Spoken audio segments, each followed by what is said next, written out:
this is Board Game Blitz. Welcome to our live stream where we're talking about our Blitz Con recap and maybe some other things that come up, answering questions from you. Yeah, that's it. And now here are your hosts. You can go first, Crystal. Crystal? Hi, and me, Ambi. Welcome to our live stream. Oh no, everything is backwards and I don't understand life right now. And maybe some other things. Oh gosh, sorry. I need to... It's good. Okay. All right. Hey, and that looks pretty nice. I like it. I accidentally had the sound turned off on my on my looking at the live stream, so that's gonna be weird because you'll hear it again. Oh, well, so I have the stream muted, but yeah, it didn't automatically mute it for me, even though it's like from the page. That's weird. Whatever. You know what? It's okay because live video is tough, and we're not the best at it, but we're working on it. So. It says 5 currently watching now, so it looks like we got somebody there. I'm going to go ahead and I'm going to go live on Facebook to get people to come to YouTube. Mm-hmm. Yeah. I think it's on Twitter and stuff. Yeah, it's on Twitter. All right, so let's see here.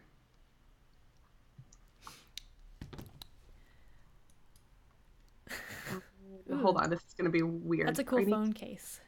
I like this, isn't colors. it? Yeah, it's all rainbowy. How do I Mine's close just black. that? Okay. Let's see here. Start live video.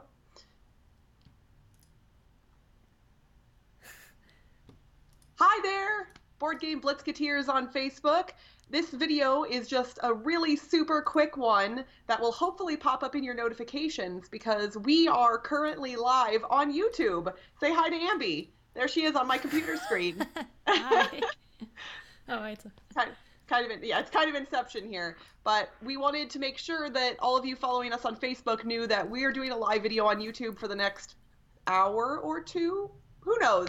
As long as it goes. So if you are getting this notification in a somewhat timely manner, head over to the link that I put in the description of this video and chat with us on YouTube and hear all about our experiences at Blitz Con. I hope you all are having a wonderful day, and we will talk to you over there. Bye!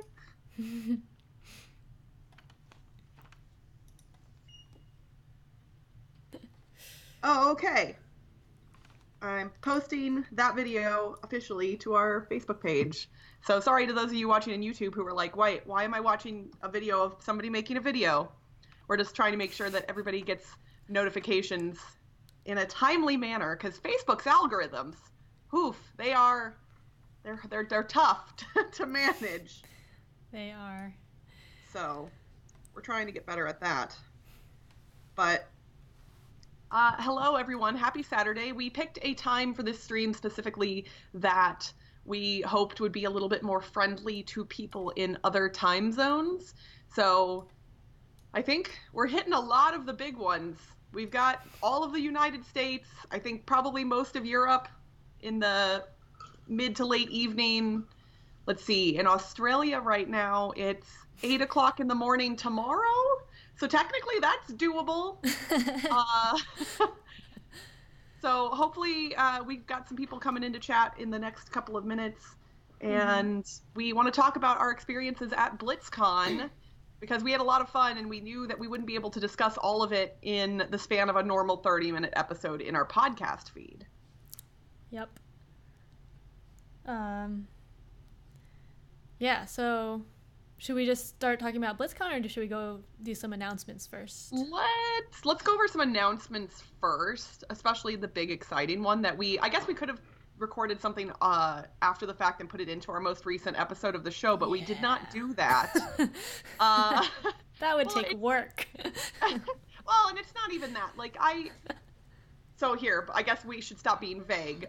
So Board Game Blitz is one of the shows that was nominated for a Golden Geek award on Board Game Geek, which is quite honestly a little bit shocking and very, very humbling because we did not expect that to happen, and we think it's really cool. But we also don't want to be one of those shows who shills for votes in such a thing. Like, we definitely, when nominations went up, we made like people aware that that was a thing that existed, but not in any way to say vote for us. Just, hey, go vote for your favorite board games. Like, you know, nominate some stuff for the Golden Geek. Very kind of vague, because we didn't have any aspirations of even being able to be nominated, and yet it happened. So it's nice to know that not only are people listening to our show, but they're enjoying it. So that's awesome. But I'm not going to tell you to go vote for us, because that seems disingenuous, and I think you should vote for whatever shows you actually want to vote for. That being said, you should go vote for somebody. It doesn't have to be us. And there's lots of other categories as well. You need to vote for the games that you loved in 2017 as well. And they have video game categories and lots of different board game categories, lots of cool stuff. And I hear Ambi typing, so I imagine she's putting links in the chat, maybe? Oh, yeah, I'll do that too. Oh, okay. Nick was helping me with YouTube things that I didn't know about. Oh, gotcha. Very cool. Oh, yeah. So I need to change it to live chat as well. Yes. Sweet. I'm also going to make this window bigger, maybe. How do I don't know. Regardless, we definitely, we appreciate if people vote for us, but you don't need to feel obligated to. We recognize that there are a lot of really, really awesome nominated shows, and a lot of them deserve your votes. And you can vote for multiple shows. There's like a ranking system. You can kind of cast votes in the way that you want to. So that's really neat. So make sure you guys head over to Board Game Geek and vote for somebody, because it's cool that Board Game Geek does those awards. And Ambi, at what point in the show do you want to do your thing? I'll do it near the end, I guess. Near the end. Okay. We'll come back to the Golden Geek at some point later in the stream. We'll just leave it at that for now. It'll be fun. Before we get into the meat of the episode, I do want to give a shout out to our sponsor, Gray Fox Games. They are awesome, and they have been very supportive of us in the few months that they have been our sponsor. And they did not ask for a plug in this video specifically, so that's not something that we had to do, but honestly, they've been very supportive of us, and I feel like their success and our success, it's all kind of one awesome thing, and like, I like helping them, they like helping us, so make sure you support Gray Fox Games. They make awesome stuff, and they currently have a game on Kickstarter right now designed by Chris Leader and Daryl Andrews, who you've heard us talk about before, because Daryl Andrews designed Sagrada, which most of us have said we love. It was on Cassidy and I's top 10 games of 2017 lists. But City of Gears is on Kickstarter right now. I do not know a lot about this game specifically, but it looks pretty neat. So if you want to go check that out, you should do that. I'm looking at your list of things. So this is done. We're like, we gotta make check boxes. Be like, okay, did we mention things that we wanted to mention? You started your Epic Gaming Night RPG. That is true. Which was pretty cool. I got to watch some of that. So this will not take long, but I do need to say that for a very long time, I have kind of thought that if I started playing RPGs, it would be something that A, I would love, and B, I would want to do all the time. That is 100% true. Because, so I started playing my very first RPG, a Dungeons & Dragons campaign, about 4 months ago with some podcasters from the internet. And not board game podcasters, just random podcasters that I knew through a Slack channel. And I played with them for now the past few months. And I just started another Dungeons & Dragons campaign with the guys from Epic Gaming Night, who I'm sure most of you are familiar with, Roy Cannaday, Matt, Rob, and then Adam Sparks, who is a frequent fan of Epic Gaming Night and one of their good friends. So we just started our campaign, and we're doing, we're doing live video streams of that the last Sunday of every month. So if you are interested in watching me be a tiefling, which is like kind of a devil, like I have horns and a tail. Oh, also I may have ordered Maleficent horns from you did? Amazon. in our next stream, I'm literally going to be wearing horns. I'm very excited about it. But that's the last Sunday of every month. And I'm also now going to be starting next month Star Trek Adventures RPG. So I'm many in RPGs. deep. Wow. Yeah, I don't have time for all of this, but luckily 2 of them are once a month and only 1 of them is once a week. So it's not that bad, but I love it. I love them all. It's so much fun. RPGs are great, and that's not something I had ever gotten into, and now I'm in deep. So do you want to talk about the video that released that we helped out with this week, Ambi? Oh yeah, there so Jason Perez, he's of Every Night is Game Night. Is Game Night, which is a podcast that talks about solo games, and they're on the Dice Tower. He made a song parody to We Didn't Start the Fire about the history of board games, and he asked us to help sing the chorus. So that released this week, I think? Yeah, it was earlier this week, and I think he just kind of pushed it out to everybody yesterday. Yeah, I don't have a link on me right now. I can go find that. So I will put the link in chat shortly. Yeah, it includes a lot of like games and some toys and a Rubik's Cube, which made me excited because I used to do the Rubik's Cube a lot. But yeah, so that was fun. And of course, I've got my screen in a place where I can't see the list right now. I'm going to slide this over. I am subscribed to a lot of channels on YouTube. Holy moly. That is a lot of stuff. Are these in any kind of order? Is there semblance of things? I don't know if they have an order. I found it. And I don't want it to start playing, though. Yes, it is muted. That's good. Okay, so share, copy the link, come back over here. Hey! Speaking of Epic Gaming Night, Roy's in the chat right now. I was just talking about our RPG a second ago, Roy. Not as extensively. RPGs are the best if there was only time to play them. That is so true. Oh, wait, maybe he said that a minute ago and I just saw it. Well, yeah, there's lag in the... Oh, that's right. I forget about the lag. Yeah. But we had so much fun on Sunday night playing, and I love it.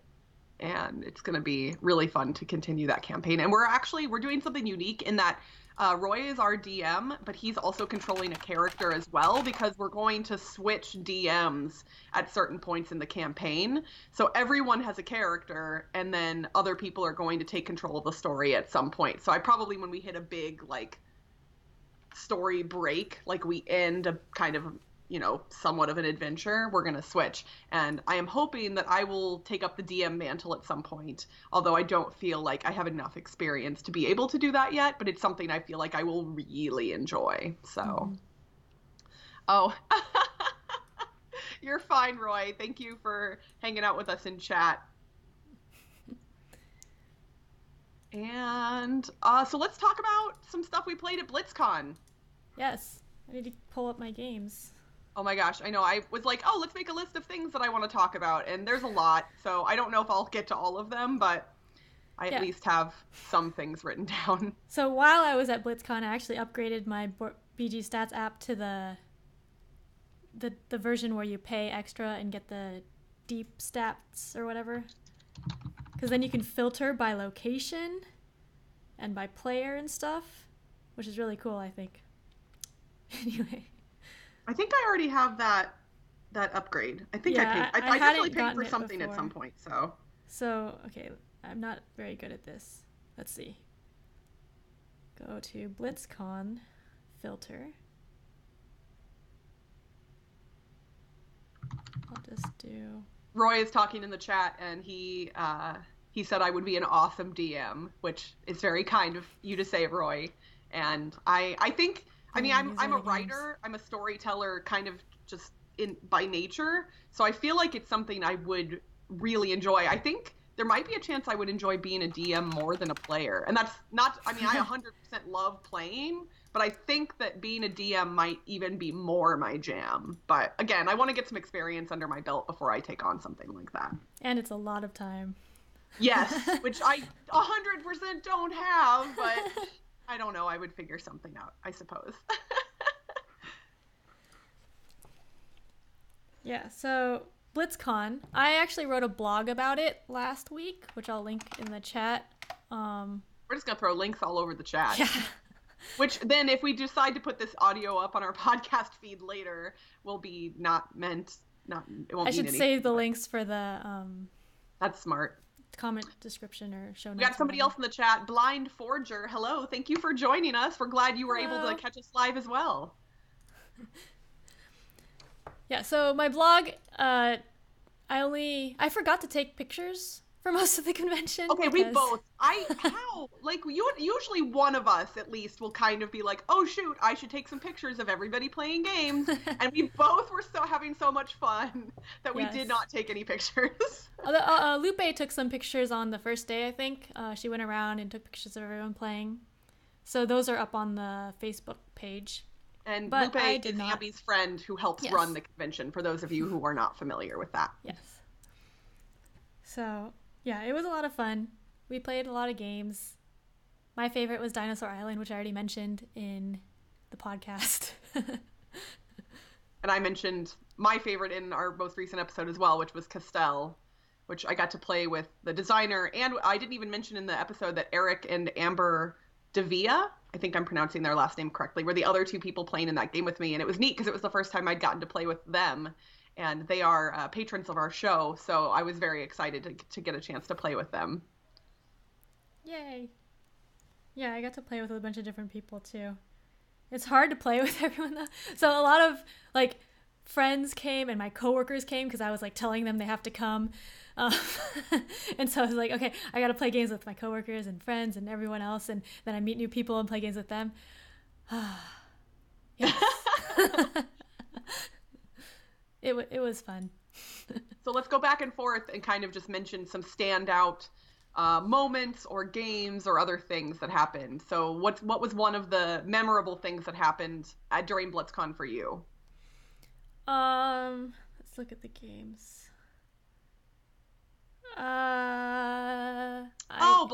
Blind Forger was at the con. He is BL Tank on Twitter. I remember that name specifically. I know YouTube names are not always the same, but we were so happy you were able to join us. So thank you so much for coming to the convention. Yay. Sorry, Ambi. I know I keep cutting you off because I keep seeing things Sorry, in the chat. I'm reading the chat too. Nick says I'm trying to make sure I keep up. Nick says he wants to bring Dinosaur Island to Granite Game Summit, but putting a 10-pound game in his luggage isn't the best of ideas. Yes, because the deluxe version has these metal coins that are really heavy. They look really cool, but they're really heavy. But yeah, you might be able to have some sort of replacement for that. I got to play Burgle Brothers with the 3D tower thing. I love that you were just making the arm motions and not saying anything. Yes, the 3D tower thing. So Burgle Brothers is a cooperative game where you're doing a heist in a building and you have to go up 3 stories and steal something in each story and then get out. And usually it's little tiles on the table and each story is just another section of the table. But people on Etsy and stuff have made 3-dimensional towers where it's a board that you put the tiles on and then a stack of another board on top of it so it looks like a building, and we got to play on that. And there were some shadows and stuff because the building puts shadow on the floor under it, so we were using our flashlights to look at it, so that was more thematic. That was pretty fun. Yeah, I came over and watched you all playing that. That seemed pretty neat. So I got to play one of my favorite games that y'all have heard me talk about a lot. I got to play a game of Star Trek Ascendancy, which was awesome. We played with 3 players and then the Borg, the AI player, in addition to the 3. And it went really well. We surprisingly were able to keep the Borg at bay way longer than I thought. The Borg were about to wreck the Klingons, and I, as the Federation, swooped in and helped out. And from then on, the Borg were kind of weak, and we were able to hold them back.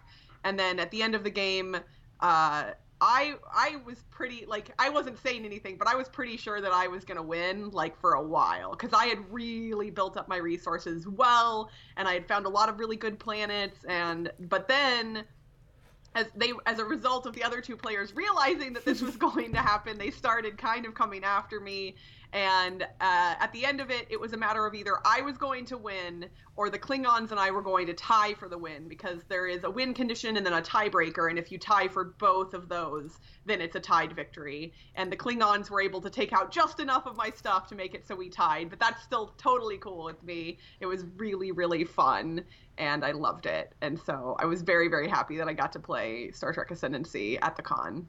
Yeah, I saw that. Looked really cool. What was I playing when you played that? I don't even... I think that's when you were playing Dinosaur Island, actually. Oh, yeah. Because we were sitting next to you.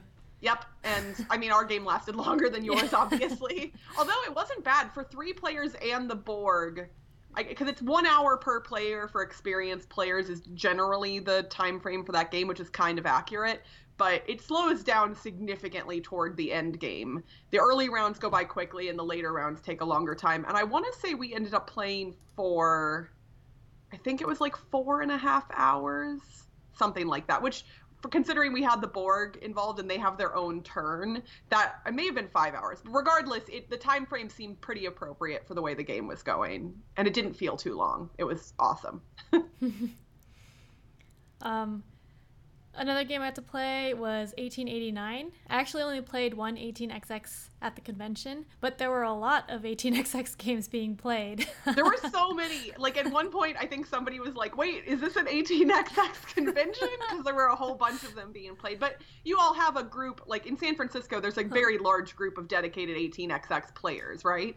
Yeah, but they all are like different groups, kind of. Because they have, there's a group that plays in Oakland, I think, on Sundays. And then there's, like, some people in San Jose. There's some people in San Francisco. Yeah. So a lot of them came here. And some people traveled from, like, Portland and Seattle to come, too, that are also 18XX players. So we got to play a game with someone from Seattle who we had met online. And we played 1889 with him, and that was pretty fun. He did some pretty crazy train stuff, and like, okay, so so I was winning, and Toby was in second, and Ben, he's the other guy, he ended up with 4 companies and was shuffling trains around and got diesels for 2 of them, and if the game had lasted longer, he would have made 2 of his companies trainless and dumped them on me, which would have, like, killed me. But the bank broke before he could do that, which means the game ends, because when the bank runs out of money, that's a game end condition. And so, like, he ran out of time in the game to do what he wanted to do. And so the game ended and I won. But, like, if the game had lasted a little longer, then I would have died. So it was really interesting seeing that, like, happen. Yeah, that does sound cool. So over in the chat, apparently I bummed somebody out. They were betting. Not in a real way, but they had a bet going which game I would mention first in this stream, whether I would mention Star Trek Ascendancy or Battlestar Galactica first. And since I did not get to play Battlestar Galactica at the con, which is kind of sad, Ascendancy won, but was watching the wrong stream. The old stream says live now, LOL. Oh. What's interesting. The old stream? I don't know, maybe we should fix that. So, yeah, 4X and 18XX. Yeah, long games. Numbers and X's for the win. That's a new song parody. Numbers and X's. Numbers and X's. That sounds like a kid's song or something. That actually, so I'm not going to say what it is, but I'm working on lyrics for a new parody for Ambi and I to do, and I think that might be the inspiration I need to actually, like, suss it out.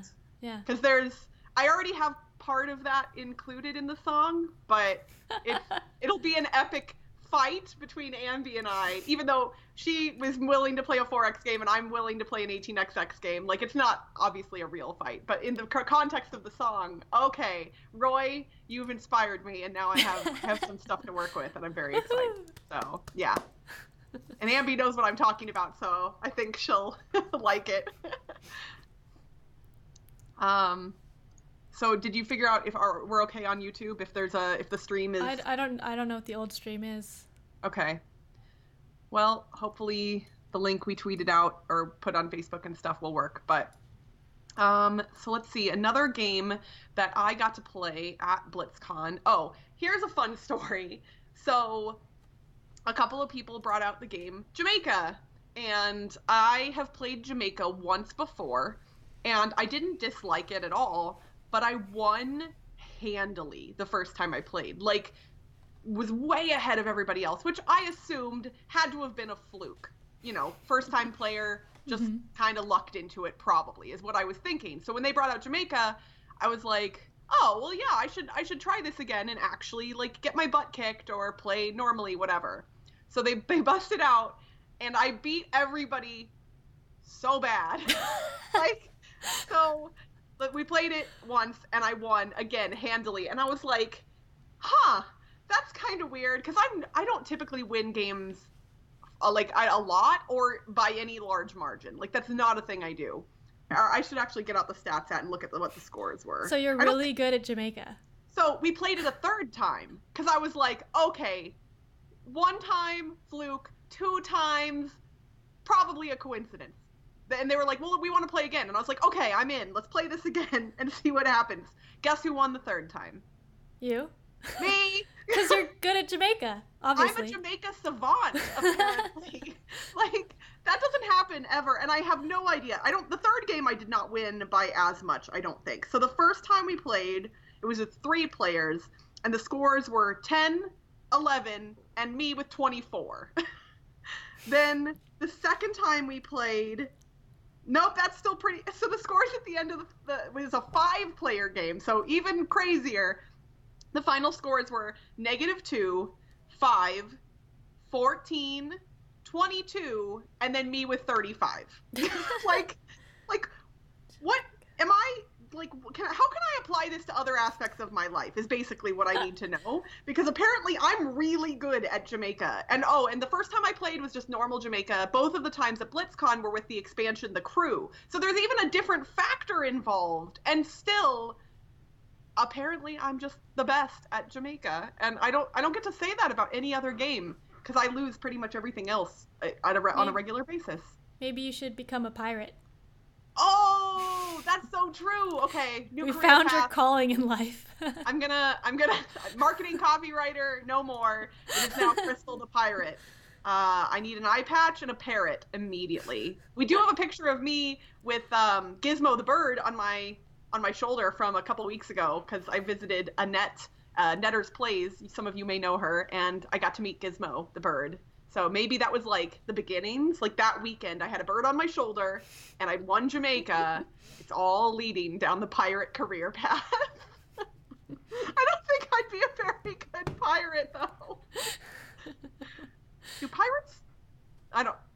Pirates in the, like, old-timey sense don't exist, but, like, there's really scummy people who are kind of still pirates, I think, in this day and age. I don't want to be one of them, so I'll travel back in time and be a good pirate. I don't know if that's a thing, but I'm going to make it a thing.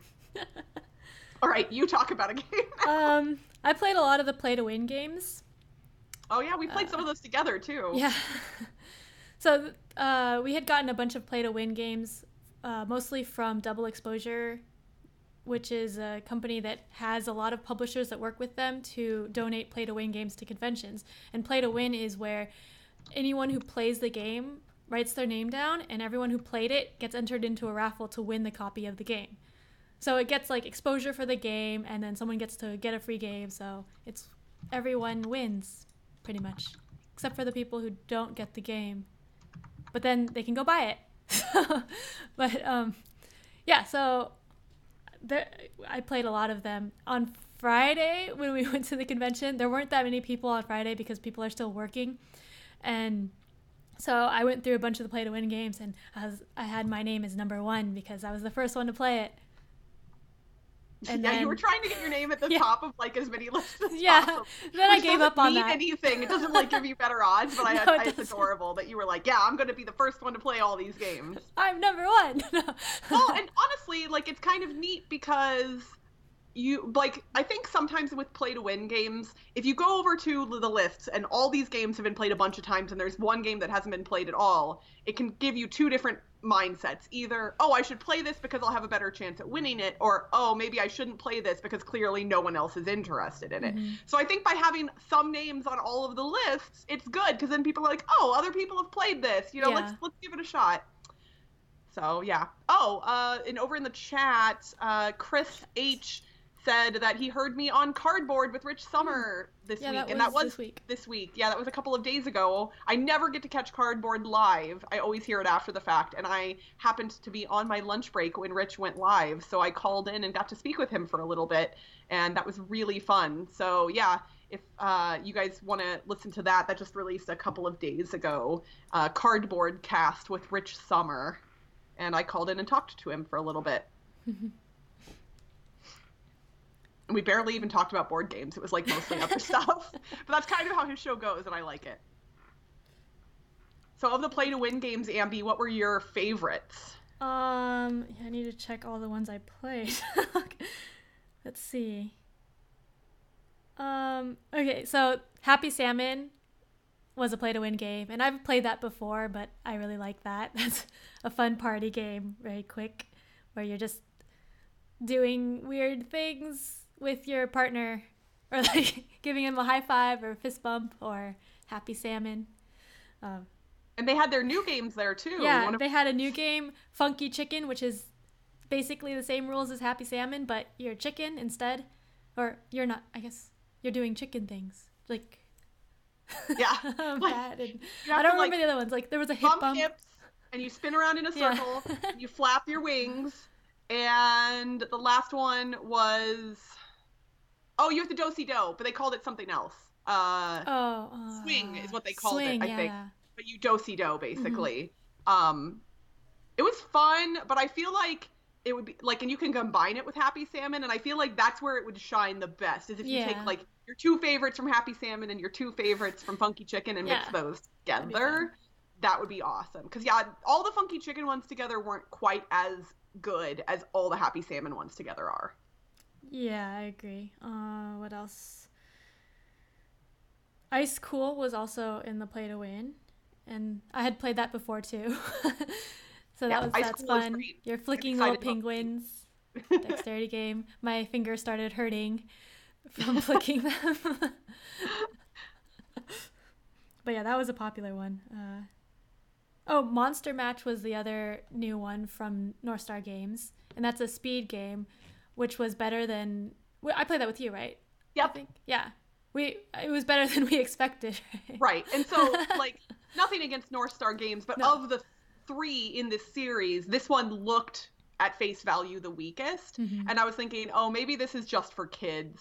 But it really, it was more fun and interesting than I thought it would be. So yeah, you're like, you flip or you roll a pair of dice, and it'll give you a number and a body part. And you have a bunch of cards with monsters on them out on the table, and you have to, everybody then can touch any monster that fulfills the conditions that are displayed on the dice. So if it says 5 legs, you look at all the cards on the table, and if there's a monster with 5 legs, you put your finger on it, you touch it. And there's sometimes more than one, so multiple people can claim a card. Yeah. And then it's similar to like Ghost Blitz in that if you get something wrong, you lose some points. But anybody who gets something right gets some points by claiming those cards. And it was more fun than I expected it to be. Yeah, for sure. And the interesting thing is the cards are worth different points. There's donuts on the cards because the monsters are eating... I think the theme is the monsters are eating your donuts or something. You're a baker. I don't quite get the donut part, but I like donuts. But so, hey, look, wait, I look rocking the donut. That's the thing. Yeah. Shout out to Flip the Table. Yeah, so some are worth 1, 2, or 3 donuts, and that's the points. So you could be fast, but get one that's only worth 1 donut, and that's not as good as getting the 3 donut one. Yeah. Bye, Rye. We missed a lot of chat stuff, I think. I'm so sorry, all. We're trying to be engaging with each other, and we've missed a lot of chat things. Matthew Jude is here. Hi. Hi, Matt. I'm excited to see you at Dice Tower Con later this year. Oh, yes, Ambi was on This Game is Broken. If you all haven't checked that out, you definitely should. Ambi, you and I have been on a lot of shows recently. Yeah, we're secretly taking over the world. But it's not a secret anymore. Like, we didn't coordinate any of it to, like, coincide with each other or do a bunch of stuff all at once. A bunch of people happened to reach out to us kind of all at the same time, and it was all people that I like and support and want to help out, and I think same with Ambi, and so we were like, oh, well, sure. Like, when I was on Meeple Overboard here a few weeks ago, they had somebody previously scheduled to appear on that week's episode who had to drop out last minute. And since I'm local to Las Vegas, where they are also based, they were like, hey, can you, is there any way you can help us out? And I was like, absolutely. So I actually went over to their house and we recorded it live, which was the first time I've ever recorded a podcast in person. And it was so fun. Oh, yeah. Ambi's singing on This Game is Broken was so good. Her singing's always good, obviously. But, like, yeah. I love Dave Luca.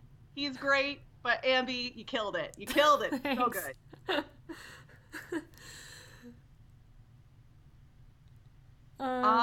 Yeah. So let's go back to you. Another game that you played at Blitz Con. Yes. Wait.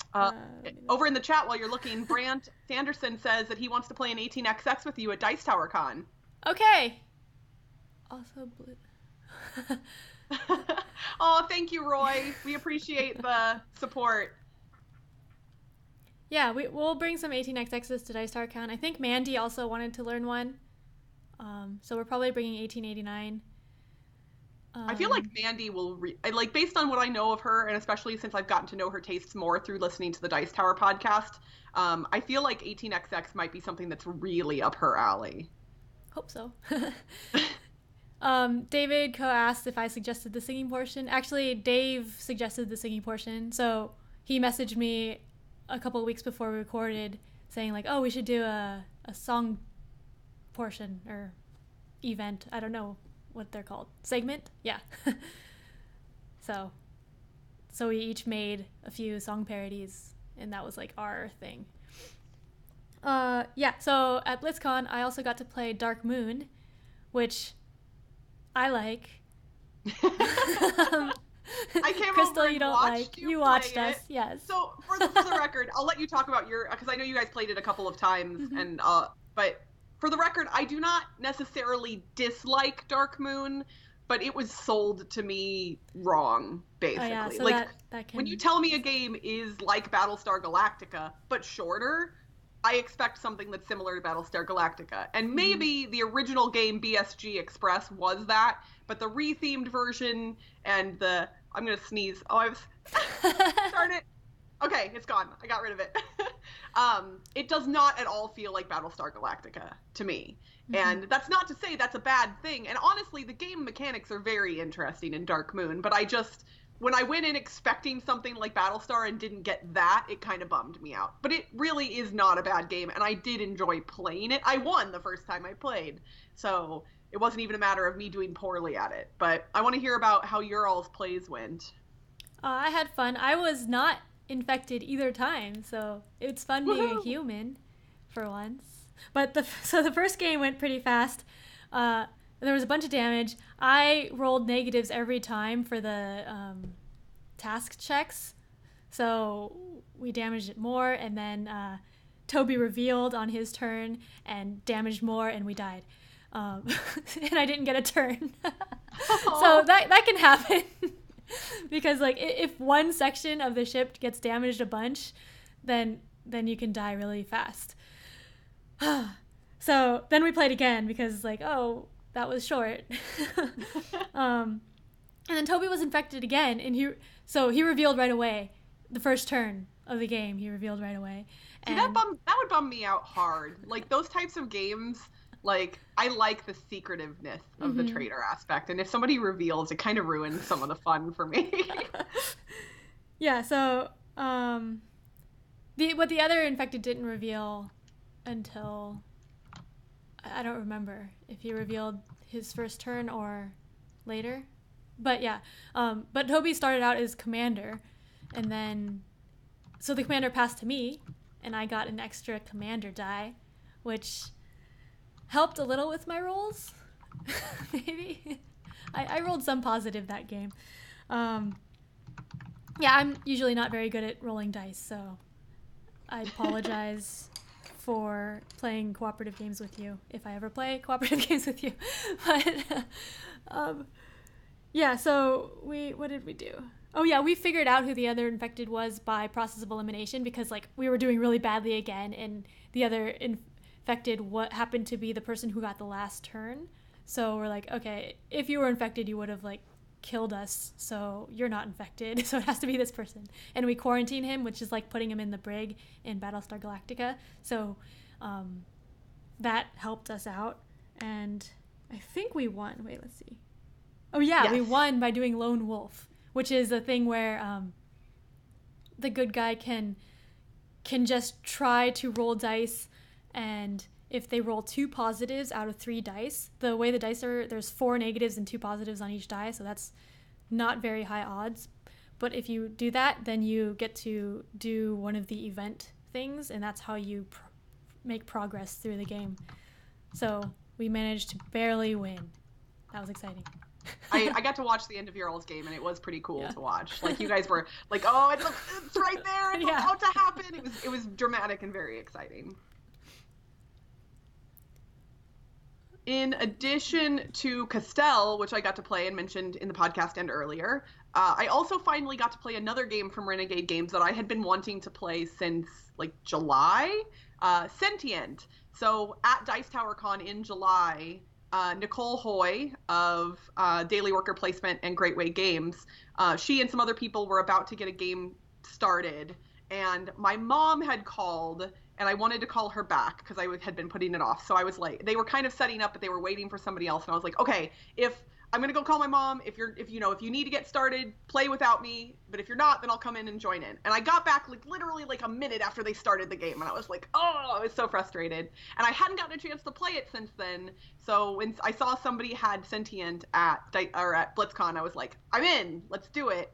And I was wondering if I would like it because I know that it's not super theme heavy. Oh my gosh, it's so good. Like, what magic does Renegade have? It's something. I love it. I love it. Sentient was awesome. I bought it along with Castell when I bought Castell a couple weeks ago. But Sentient is, like, everybody keeps saying how mathy it is, and there's definitely, like, math involved, but it's not complex math or hard to figure out. It's a lot of numbers and stuff, and I loved it. And I will admit, while it doesn't factor into the gameplay at all, I like that the game is so pink. Like, it's just cool.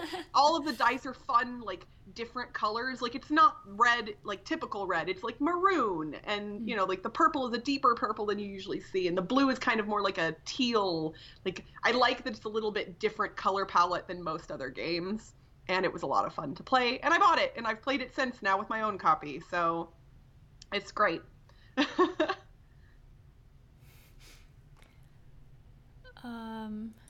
Chris, we did not get the chance to play Dungeon Pets, but maybe at MeepleCon. I know, we wanted to play Dungeon Pets, but you'd think 4 days would be enough time. It never is, basically. Yeah. Because it's one of those things, and I think this is actually, it's one of the best and worst problems about cons, is that there's so many people to play with and so many games to play. Like, Ambi and I were both there, and we definitely played a bunch of games together, but if one of us is in a long game and then the other one becomes available, we're not going to sit around for a really long time waiting. We're going to play something else. And I think Ambi and I just kept getting into games like here, like the whole weekend. So we didn't really get to play much, like anything long together. We played games together on like Friday and some on Sunday or Monday, but like not really as many on Saturday and Sunday. Yeah, because Saturday and Sunday, you and I were both in like some longer games in general. So we would come over and like say hi and hang out for a few minutes, but then it was like, I'm going to move on to something. Yeah, and there were a lot more people on Saturday and Sunday too. Very true. And I got to, and it was neat though, because that also helps you play with different people. Mm-hmm. That's the good side of what I was saying. Like, because then you get out of one game, and unless you start playing a game with those exact same people again, which I try not to do all the time, then you're forced into playing with other people who just happen to be available, not necessarily people who you've sought out. So that was neat, because I got to play games with a bunch of new people. Like, I played a game of Champions of Midgard, which you all have heard me talk about before that I like, and I got to play that with, I wrote down, so Brian, another Brian, Amy, and Vanessa. And I had never played games with any of them before. Brian, one of the Brians is actually in the chat right now. Blind Forger, BL Tank, is one of the Brians. But I don't remember which Brian, because one's with a Y and one's with an I. But I got to play Champions of Midgard, and I love that game. And I made a horrible mistake that cost me the game. But it was really fun anyway, so... Yeah. I guess we got to play Trajan together. That we did play Trajan together, and it was my very first Feld game. I should have mentioned this already. My very first Feld, which a lot of people seemed skeptical about Trajan being my first Feld game, but my buddy Greg, who I've mentioned in the past, who plays with me here in Vegas, he knows my taste in games pretty well, and he knows that Feld stuff in general is probably not going to be something I'm going to love, but he knows that I like Mon Cala as a mechanic. So that was why he was like, if you're going to play a Feld game, Trajan is probably a good one for you, and he was definitely right. It was really fun. I did not do well at all. Like, I was last place by a lot, but it didn't feel as bad as other Euro games where I'm in last place, because in some Euros, I get to a point like mid or late game where I look at all of the options available to me and they all seem crummy, and you kind of get bummed out. Like, you know, you don't want to bring down the mood, but like if you've not set yourself up well because you don't know good strategy, then at a certain point you're kind of like, well, I guess I just have to pick a thing and whatever. But in Trajan, it was like, oh, I can get some points there, or there, and maybe they're not the most points, salad. but here's the points for me. And so it felt more rewarding than most games that I lose badly. So, so Trajan was a good recommendation from people. I'm definitely willing to play it again, and I will probably try other Feld games, but I'm just dipping my toes in the Feld water, so to speak. Yeah. Trajan was my first Feld too, and it's my favorite currently still. Nice. Yeah. But that was fun. Anything else? I mean, there were a bunch of games that I played that I could kind of just rattle off name-wise. Lance, who I got to play a few games with during the con, taught me a card game called, and I'm going to pronounce this wrong, it's in German, it's Pi Mal Pflaumen, which it's a pun, I guess, in German, because the game is about fruit and pie, but not fruit pies, like pie like the math, the numerical pi. So it's like a pun, because both of those things are in the game, but fruit pies are not in the game. So the name is a joke. And it looked weird. Like, when he brought it out, I was kind of like, I don't know about this, but it was really quite fun. So I might try and track down a copy of that one. I played Azul for the second and third time, and I did horrible the first time we played it at Blitz Con, which was my second play of the game, and then I kicked booty the third time I played it, so that was good. I played a cool roll and write game that I'd never seen before called, I'm going to pronounce this wrong too, Kribbeln, Kribbeln, which also I believe is not available in the States, but was really fun. Shout out to Steven for bringing and teaching me that. And the other game that I wanted to mention specifically that I haven't yet was one that I had never heard of before, and I'm doing a theme right now, things I can't pronounce well. It is called Sanssouci, I believe. I'm going to spell that. It is Sanssouci, and it was okay. So I should probably try and describe it. I feel like I need to look it up on Board Game Geek to describe it well. Ouci.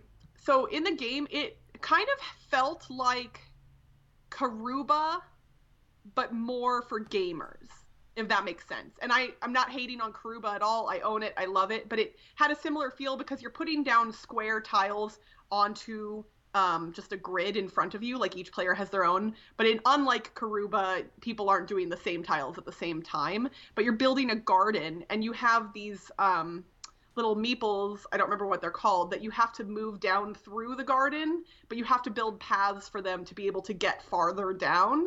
And there's an interesting, I guess you're kind of drafting or choosing tiles from the middle and placing them in specific places based on where they were on the main board. It's kind of hard to describe, honestly, and I was very surprised at how much I liked it. So it was a recommended Spiel des Jahres game in 2014. Don't know how I missed that. I mean, it wasn't a nominee. It was just one of their recommendations. But yeah, it came out in 2013, so it got the recommendation in 2014. And it's from Ravensburger. I don't know how widely available it is at this point, but the cover is like one of those generic, like, old-timey, like, guy with a pointed hat and an old lady in a fancy dress standing in front of a garden. Like, it looks very dull, truthfully, on the cover. And I think that was why, like, this is Lance. Lance is an expert at bringing out games that look boring but are really, really fun to play. So anything Lance brings from now on, I'm going to just trust that it's great because he has really good taste in games, obviously. But yeah, Sansuchi was very fun, and I've never seen it before. So clearly it has, maybe that's one of the underrated gems that's floating around out there. But if you see a copy of that at a game store or at a library and you get a chance to try it out, I would recommend it.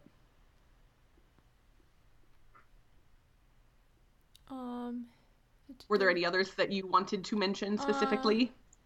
Yeah, I got to play a 5-player game of Container, finally. Oh, yay!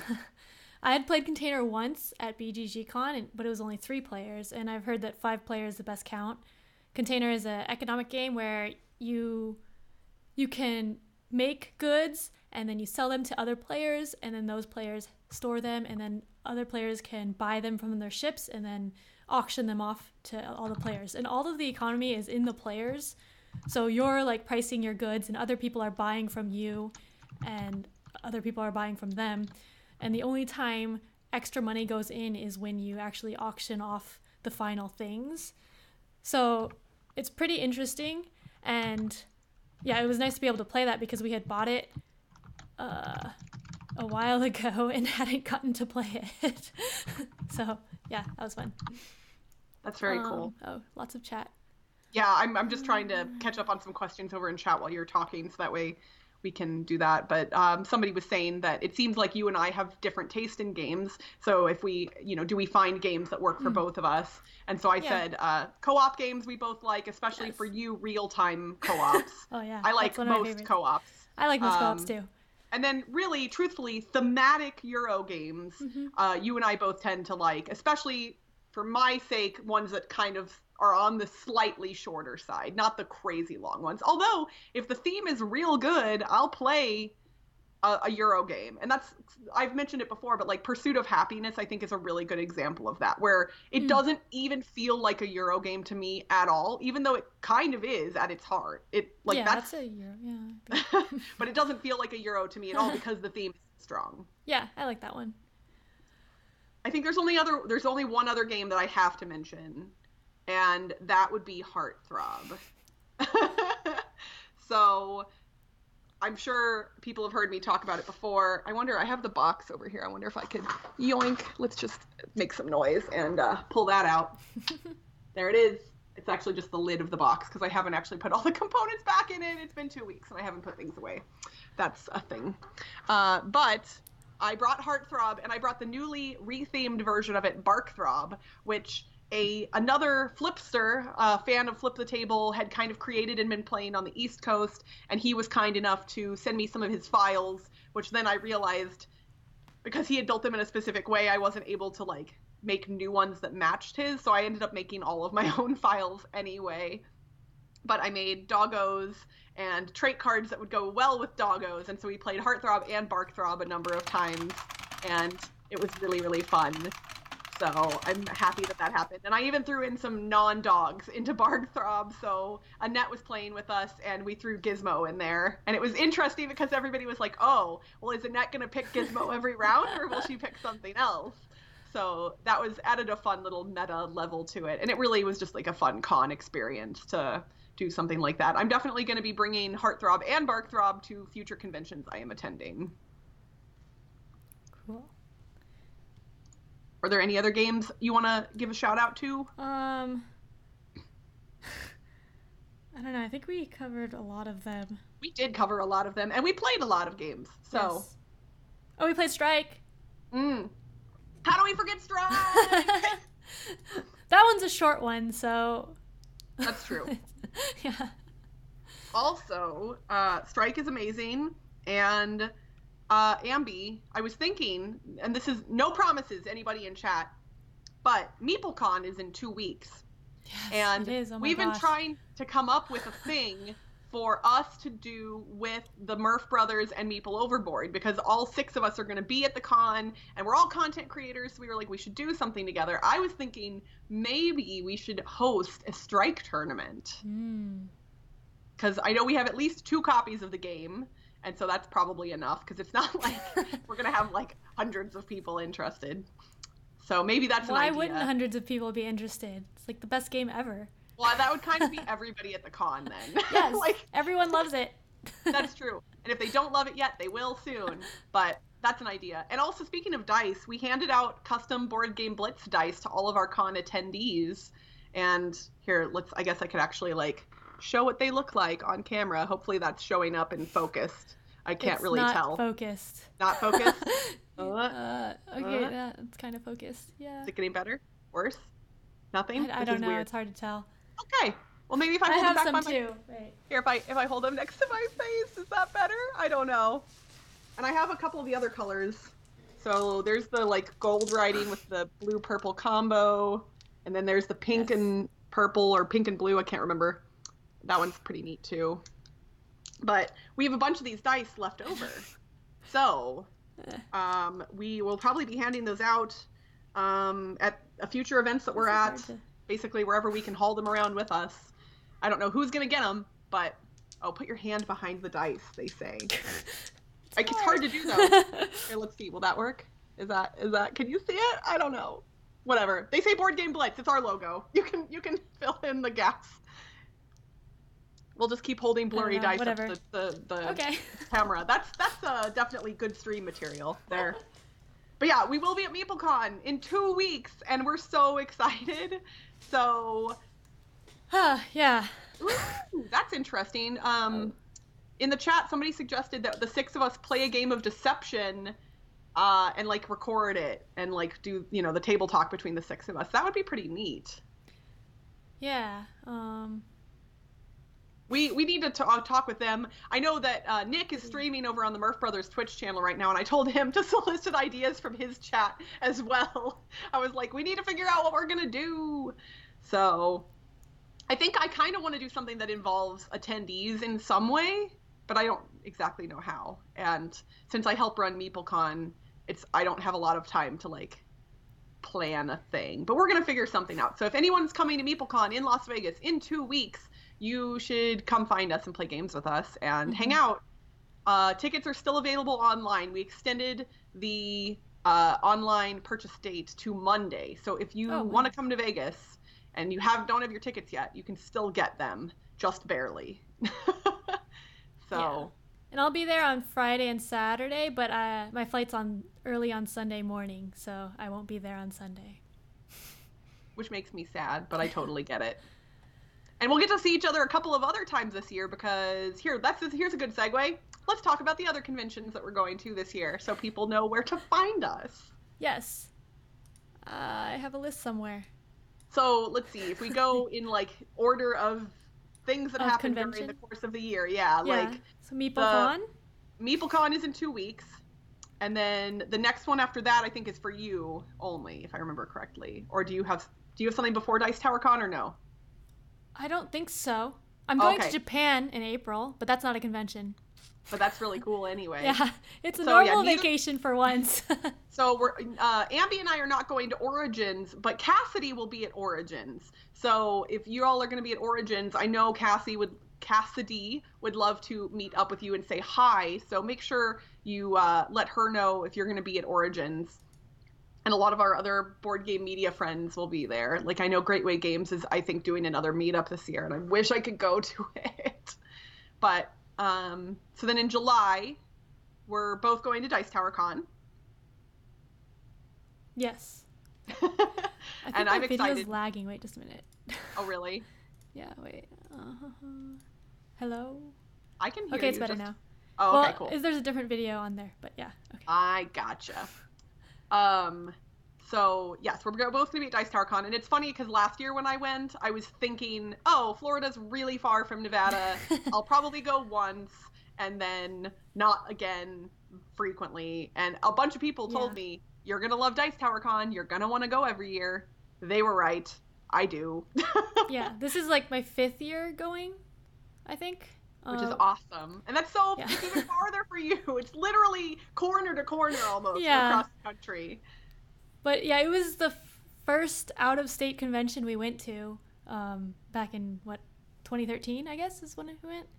And it was only like 600 people then, or maybe even less. I don't remember. But yeah, so we met a lot of people there.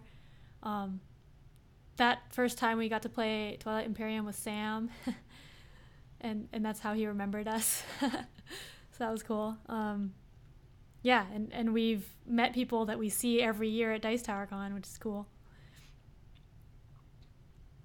Sorry, I was taking a drink. Yeah, I'm very excited for Dice Tower Con again this year, and that should be a lot of fun. And then you and I are both skipping Gen Con this year. I was potentially planning on doing Gen Con this year for the first time because I've never been, but then I looked at the dates and saw that Gen Con and the Star Trek convention here in Las Vegas are the same weekend.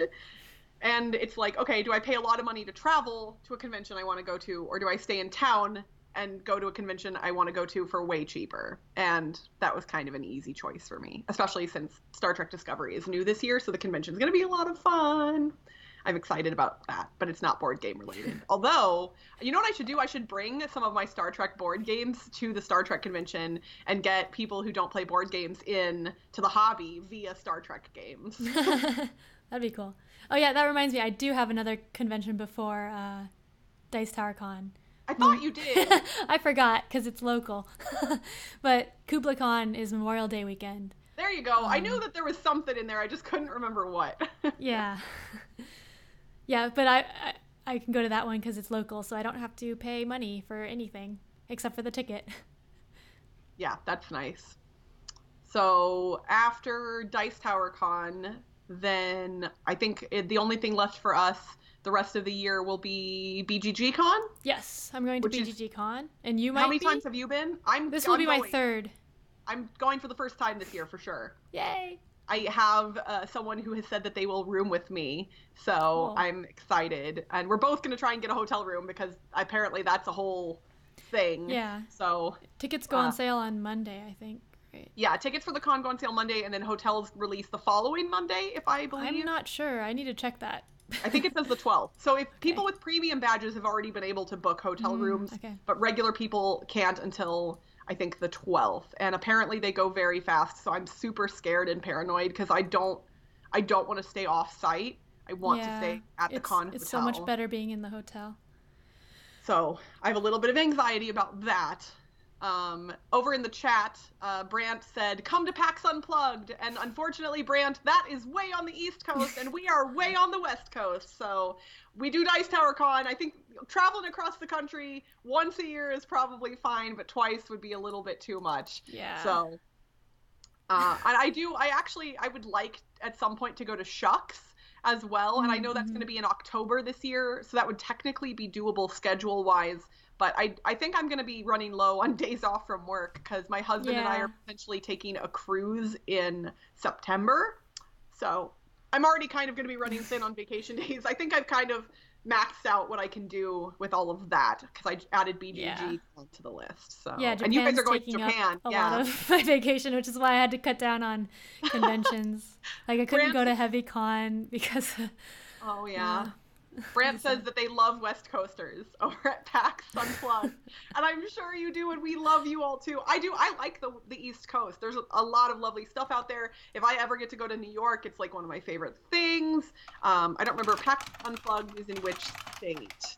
Do you remember offhand, Danby? Because I don't. East Coast somewhere. It's on the East Coast I don't know. Pennsylvania? Maybe? I'm not certain. So... Oh, first cons.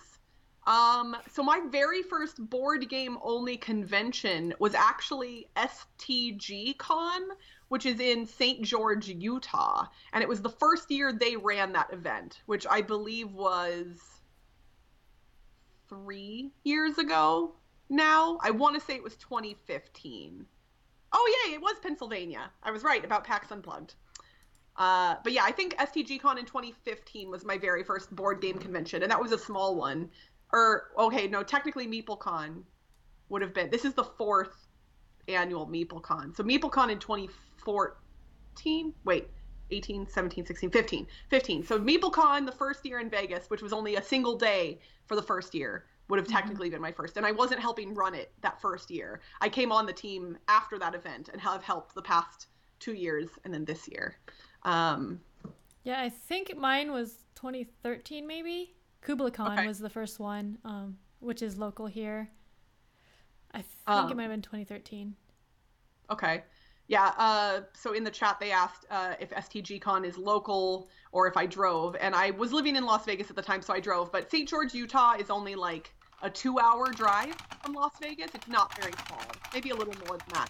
So we got a hotel, at the place where the convention was. Me and my husband and a couple of friends from my local gaming group all went up together and got a room and hung out and played games, and it was really fun. I like STGCon a lot. I've kind of wanted to go to SaltCon, which is happening this weekend in Salt Lake City, and that's a little farther. Getting to Salt Lake from Vegas isn't quite as easy. It's drivable, but it's a long drive, so I would probably fly if I went, but since it's literally 2 weeks before MeepleCon, the timing for that one is real tough for me. Although I do know that the Meeple Overboard folks from here in Vegas drove up to it, so they're there. Shout out to SaltCon. I wish I could go. So that's a lot of conventions. Yes. I mean, you're good. So this is still less for you than last year, though. Yeah, last year I did like 8 or something. But last year I didn't have any like other vacation. Like we haven't had a non-convention vacation since like before we were married. You guys, well, and that's, I mean, it's a good and bad thing because you guys both love board games. Yeah, and you travel together for that stuff. But it's like not really a break. Yeah, no. Board game conventions can be pretty tiring. Although going to Japan is also tiring because there's a lot of stuff to do there. So. Oh, but that'll be so much fun. Yeah. I'm so jealous. My friends Harley and Alyssa from here in Vegas that are part of my game group just went to Japan over Christmas break, and they were there for 3 weeks, and all the pictures they posted, so good, and they did so much cool stuff, and they brought me back little presents from Japan. Ooh, and it was cool. Awesome.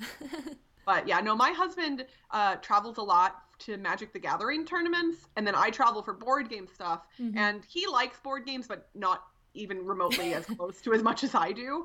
So he doesn't really want to go to dedicated board game events very often. Yeah. He did STG Con with me that one year, but by the end of the weekend, he was kind of like, okay, I'm done playing board games for a while.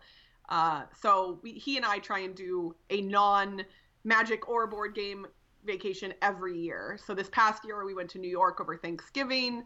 The year before that we did New York in the spring. He's from there, so we were visiting family and tying in other stuff. But this year, I want to go on a cruise. And so we're actually potentially going to be booking that this weekend. I think we're going to do a Mexican cruise out of Southern California in September. That's the tentative plan, but we haven't booked anything yet. So yeah, I've gone on one cruise. It was like the cheapest Mexico cruise. It was in 2012 or something. it was like $49 a night. Oh, wow. I don't know. The cheapest one we could find, Carnival. But I mean, it was pretty fun.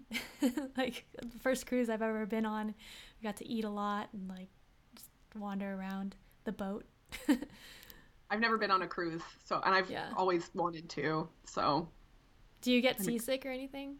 I mean, I've been on regular sized boats before. Like, my family had a cabin at Lake of the Ozarks in Missouri when I was a kid, and we went out on the boat all the time. And I don't remember ever feeling seasick before. Oh, okay.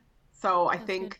and I've been on the ocean too. Like I've been on, like when I've been to Hawaii and when we were in French Polynesia, like we went out and did oceanic activities, and I can't recall a time where I've ever felt seasick. So I guess technically a cruise ship has a different feel to it since it's so big, but I don't know if it's better or worse because of that. I imagine better. I think it's better, yeah. So I think I'll probably be fine in that regard. I might bring some Dramamine or one of those like wristbands just in case, because although I'm sure they sell that stuff on the ship because they, that would be an easy way for them to make money theoretically. So that was a lot of games and a lot of cons. What else is on our list to talk about during the stream? This is why I made a list for us, because I knew I'd forget. We did this. This coming week, for those of you who haven't seen it yet, because it's pretty new, there is a new YouTube show called Game All Night, and that's night spelled N-I-T-E. I love the show. I love the guys running it, but I hate that spelling. Like, it drives me crazy when people spell tonight or night, N-I-T-E. That's neither here nor there, and it does not say anything about the quality of the show at all. It's awesome. But Chris Whitpan and Gary Pope put that together, and they have now released 2 episodes. Roy Cannaday was on episode 1, and Flip Flory was on episode 2, and this week episode 3 is going to release, and it features me. So we recorded that about a week ago, and that will be coming out later this week, and I'm very excited about it. It was a lot of fun. I got to talk about some stuff that I really am passionate about, but don't necessarily get to discuss other places all the time. So that was really neat. So keep an eye out for that. Obviously, we will tweet, retweet, share links to all of that when it releases. So, but yeah, we've been all over the place lately. I wonder if people are sick of us yet. Like they put it on their podcast feed and they're like, wait, Ambi or Crystal are here again? Like, we have lives, we swear. People ask us, we like helping. I think that's true for both of us, right? Like if somebody asks like, hey, you want to do a thing with me? We're bad at saying no. I mean, I don't want to say no. It's not even a matter of me wanting to and not being able to. Like, I really like helping out other people with their stuff. It's fun. So yeah, it's fun. And it's nice being a guest on something and then not having to worry about editing or anything. It's great. Over in chat, people were mentioning some of the board game related cruises, and trust me, if Dice Tower Cruise was an easier get for me, I would be very interested in that one specifically. But again, it's like you have to spend an entire day getting from our side of the country to Florida, then there's the cruise, and then there's traveling back, and it just makes it so tough. And it's also more expensive than a regular convention because you have to take the vacation times off, whereas a regular convention you can get there like flexible dates, whereas a cruise you have to get there before the cruise ship leaves and stay till after it comes back. So I will somebody was saying they couldn't post a link in the chat to the Game All Night stream, so I will. That's the link to their channel, I believe, so that should get people there if they want to click over to that and subscribe. And then Nick mentioned in the chat the Joko cruise, which I have always wanted to go on and never have. So for those who aren't familiar with that, Jonathan Colton, who is a musician, I don't know how long ago, forever ago, he started this cruise. And it's basically an entire boat filled with awesome, nerdy people. So Jonathan Colton's songs are kind of Like it's humor, but it's really good stuff too. Most people would I only know the probably Portal song. yeah, like I say, the two songs from Portal and Portal 2 are the two that people would be most familiar with. A lot of people have heard Skull Crusher Mountain, and then I'd say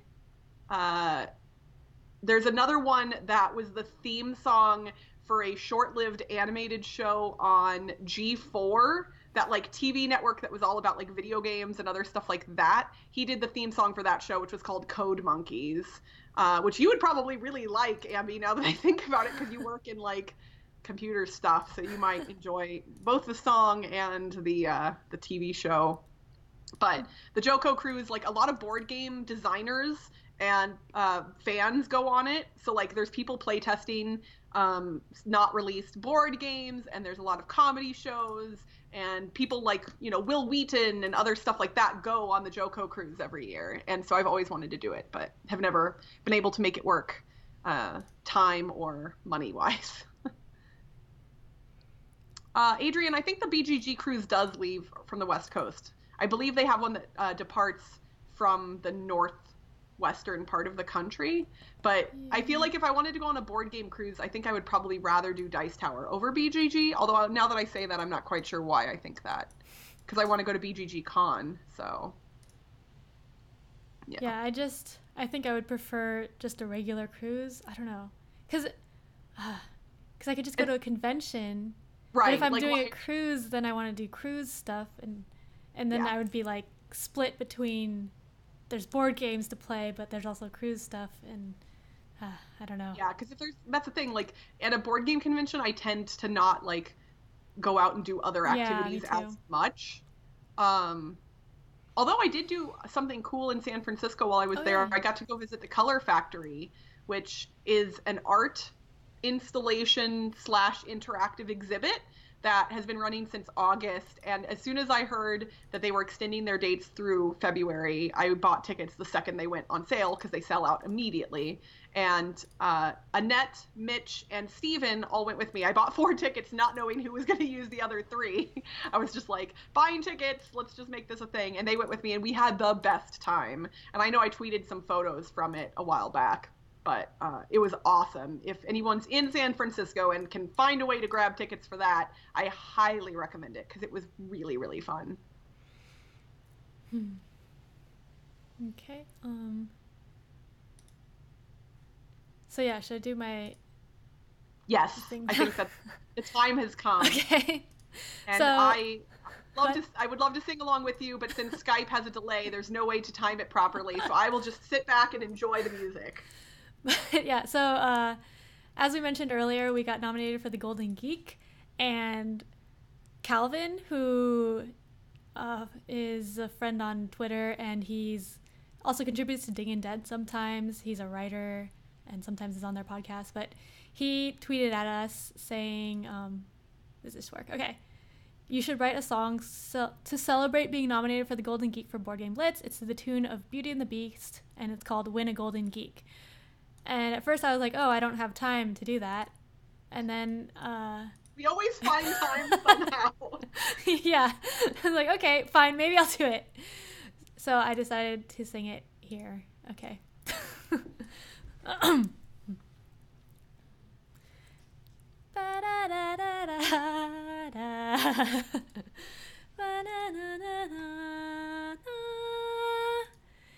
It's a lifelong dream.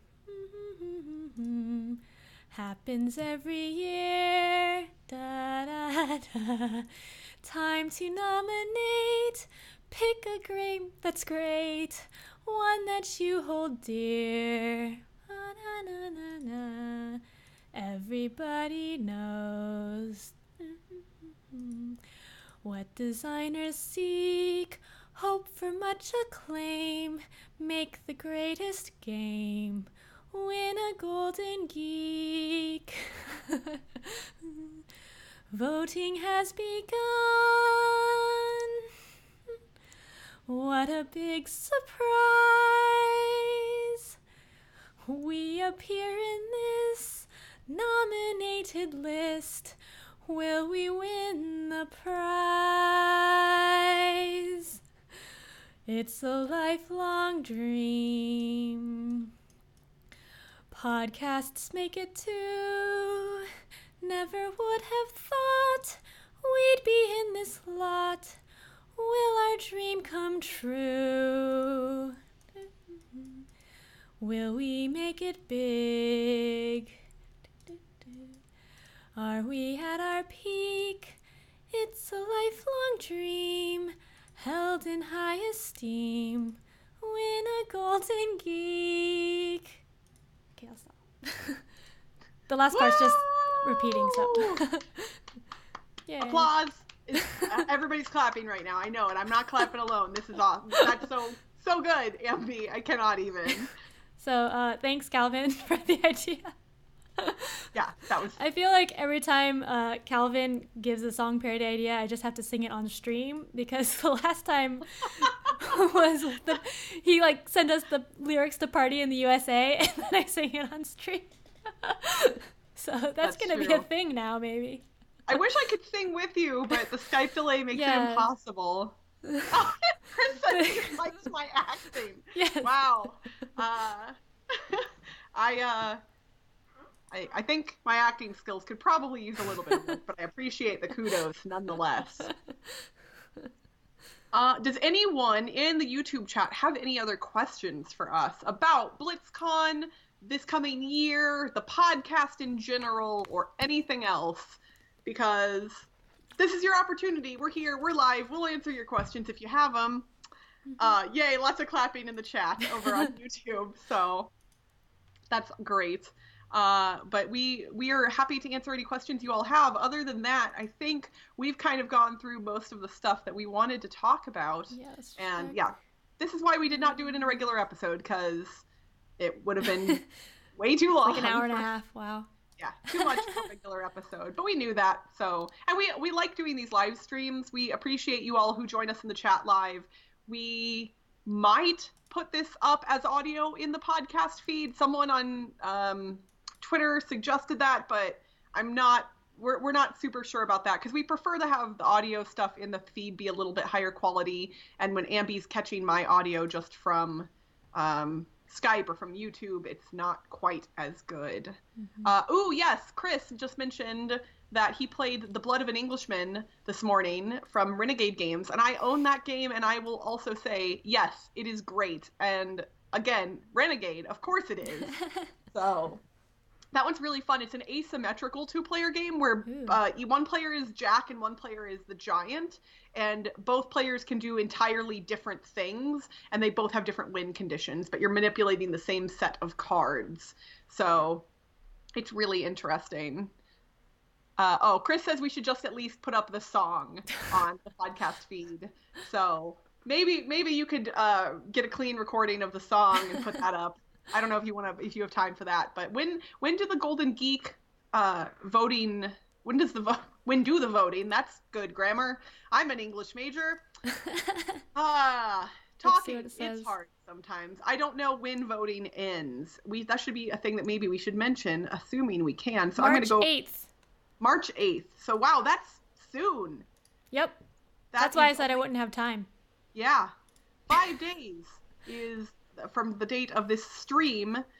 Yeah. Is when voting ends. So if you have not voted for a Golden Geek yet, again, I'm not going to tell you to vote for us, because I don't like people who do that, and I'm not going to do that.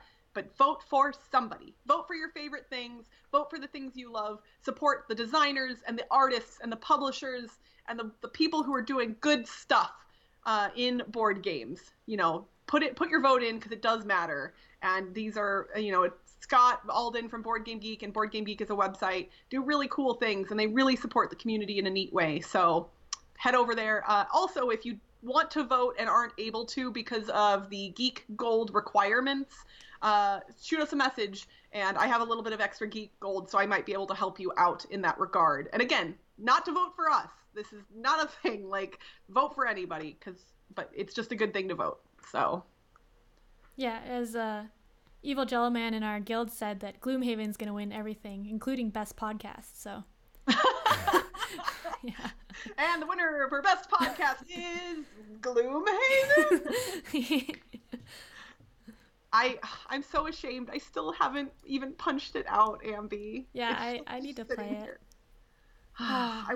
It's like I don't like punching games. I've said this before. Everybody loves punching out games. It's like it's meditative or just like enjoyable for everybody else except for me. And for me, I hate it so much. I don't like punching games at all. So I've been dreading punching Gloomhaven. Although I should probably actually open it up and look at it because I know some of the boards got printed wrong in some of the copies. Oh, so wow. I think it wasn't a wide issue, but a few of them. So I should probably make sure the components in my game were printed properly. Yeah. Oh, goodness. Too many games, not enough time. It's the best problem to have. I love it. I love it. Yep. All right, we are almost at the 90-minute mark. I think we're probably about done. Mm-hmm. Ambi, do you have any closing thoughts?